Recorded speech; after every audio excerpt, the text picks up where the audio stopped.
Bora lá. Paulo defendeu a escravidão? Uau, essa é uma pergunta que é a pergunta que terá que ser respondida até o final deste bloco. Nossa, que medo. Então, na verdade, quando a gente está tratando de Paulo, quando Paulo está tratando sobre a questão da escravidão, ele trata da escravidão em diversas epístolas. Tá? Ele está tratando da escravidão na Epístola aos Romanos, trata também na Epístola aos Coríntios, que tem o resultado de um artigo meu, publicado no final de 2021 e início de 2022, escrito junto com a minha professora, a minha primeira orientadora de pós-doutorado, foi a professora Mônica Sabatista, que esteve aqui agora há pouco.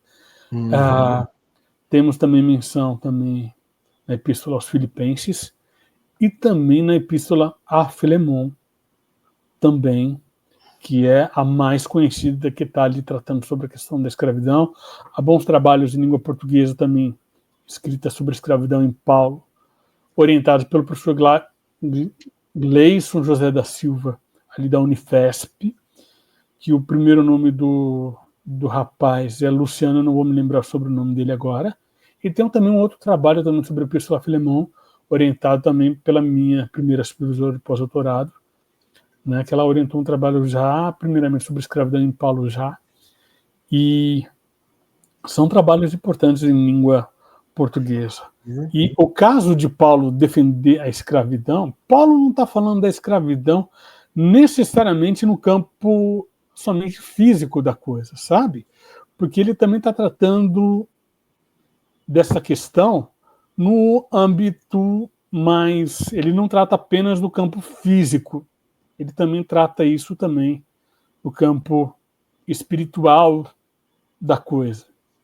Né? O próprio Paulo ele torna o cristianismo uma proposta universal que servia tanto para judeus, gregos, escravos e libertos e aos seus senhores. Ela, na verdade, exemplifica a dificuldade que os autores gregos e latinos, como um todo, impõem para o estudo da escravidão antiga. Falam muito pouco sobre os escravos. Sabemos que o cristianismo paulino ele é um fenômeno urbano, que as reuniões aconteciam em casas, não era estranha a presença de escravos. Né? Ainda assim, essa referência, a escassez de referências não se deve à ausência de escravos nessas comunidades, mas uma tendência ocasional da própria documentação. Assim, o Paulo utiliza muito de metáforas para falar sobre a escravidão em si. Ou seja, o Paulo está falando o seguinte nessa carta: você é chamado na condição de escravo, que isso não te preocupe, mas que ainda consiga ser livre, é preferível tirar o melhor partido de sua situação. Pois o escravo no Senhor é um liberto no Senhor. De igual modo, quem era o homem livre quando foi chamado é um escravo em Cristo. Foste comprado por um alto preço, não vos tornei escravo de homens, que cada um permaneça na condição que foi chamado. Irmãos, permaneçam diante de Deus, como Paulo chama a questão em 1 Coríntios 7, 21 e 24. Ou seja, partindo dessa realidade, Paulo fala o seguinte: mas se você é escravo, se conseguir permanecer escravo, permaneça escravo. Se torne livre, continue sendo escravo do Senhor. Ou seja, ele trabalha com essa metáfora tratando de continuarem servindo ao Senhor em todo o momento. Logo, o próprio Paulo, em uma de suas epístolas, se apresenta como escravo de Cristo. Ou seja, essa metáfora ela está sempre presente. E o termo em grego para escravo é doulos, né, que é diferente das traduções que a gente utiliza muitas vezes como servo. Servo é uma coisa usado principalmente na Idade Média, no mundo medieval, e o escravo tem uma outra função. Ou seja, o escravo não é apenas aquele que estava ali, não existia só um tipo de escravo, principalmente nas comunidades paulinas. Você tem o escravo que trabalha no campo, você tem os escravos domésticos, que provavelmente essa é a realidade que Paulo está falando. Os escravos nos campos, eles estão disponíveis ali nos chamados tratados de agricultura, que subsistiram até o dia de hoje, do século II, ali antes da Era Comum, ao século I, e ainda tem um outro ali no século IV, que é o Catão, Varrão e Colomela, que são os três grandes tratados de agricultura. Eles tratam sobre a escravidão. Temos também esse exemplo dos escravos domésticos, que Paulo provavelmente está tratando deles. Temos também aqueles que trabalhavam nas minas, tá? Que esses tinham muito provavelmente um número menor de vidas, se a gente usar cálculos possíveis de se fazerem. Esse escravo que trabalhava numa mina de ouro, diamante, o que seja, ele tinha a sua vida era menor, ou seja, não tinha a mesma quantidade de vida como se encontra um escravo doméstico ou mesmo um escravo no campo. O próprio escravo, ele não necessariamente ele também permanecia escravo por toda a vida. Ele poderia atingir o grau de liberto, ou seja, ele poderia chegar e comprar a sua liberdade. Mas, de uma certa maneira, ele continuava servindo ao seu senhor. Tá? Existiam escravos escribas também? Existiam, sim. Um bom exemplo, no caso disso, pode ser até o próprio Tércio, citado romano, porque o próprio termo de pedagogo é um escriba, porque era quem sabia ler e escrever. E não era. Esse, na verdade, era um escravo que era responsável por educar os filhos da aristocracia romana.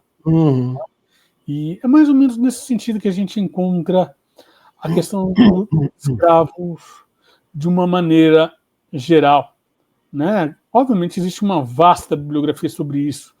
Como Paulo também apresenta uma outra metáfora, ele fala assim: pois eu, sendo livre em relação a todos, me fiz escravo de todos, para ganhar em maior número, me tornei para os judeus como judeu, os que estão sob a lei apresentei-me como sob a lei, não estando eu sobre a própria lei para ganhar os que estão sobre a lei.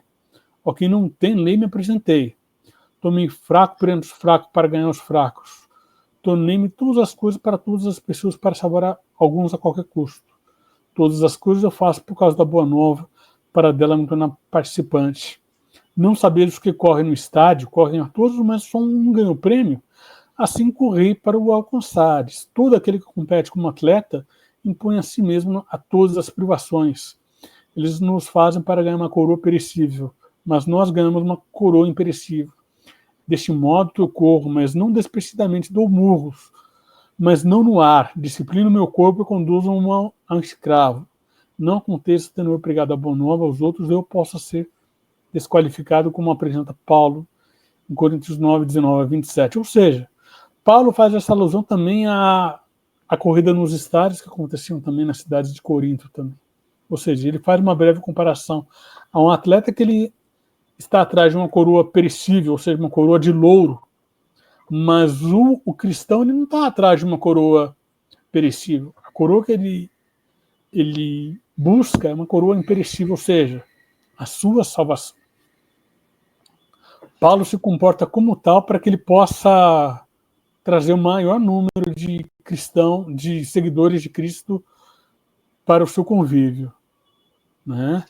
Além disso, dele fazer uma, digamos assim, uma analogia à escravidão de Cristo, a gente havia falado no bloco anterior também que Paulo não queria comprar briga com Roma, né? Não, de jeito nenhum.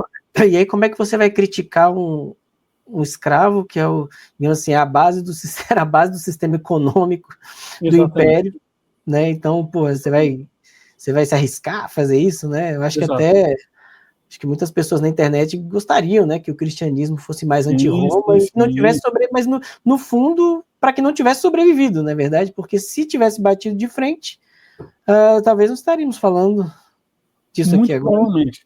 Mas a gente, como eu disse anteriormente a você, a gente encontra, na verdade, passagens de Paulo fazendo certas críticas, sim, Sim, exatamente. ao Mas império. Não xingando imperadores Não. É uma ele crítica era um velada, né? gentleman, né? Exatamente. Ele fazia aquela crítica igual na ditadura ali, né?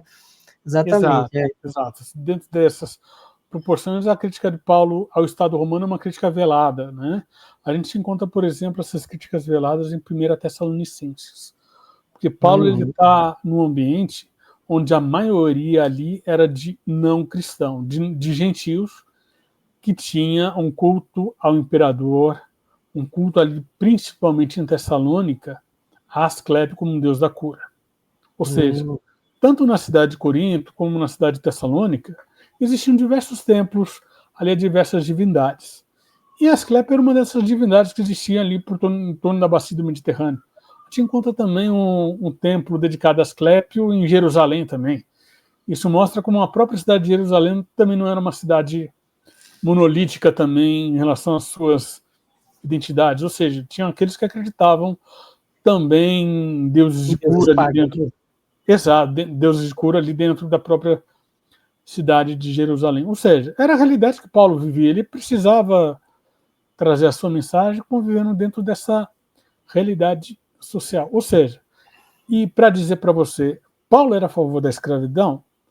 Não sabemos ao certo. Porque o que ele constrói é uma imagem sobre a escravidão, uma representação dela. Ou seja, ele diz que, se possível, permaneça como escravo, sim, mas se você puder se tornar um liberto, torne-se um liberto, mas continue servindo a Cristo como, usando a metáfora de um escravo. Ele próprio usa essas metáforas para se referir como escravo de Cristo diversas vezes em suas epístolas. Né? Então, essa é uma das realidades que ele apresenta.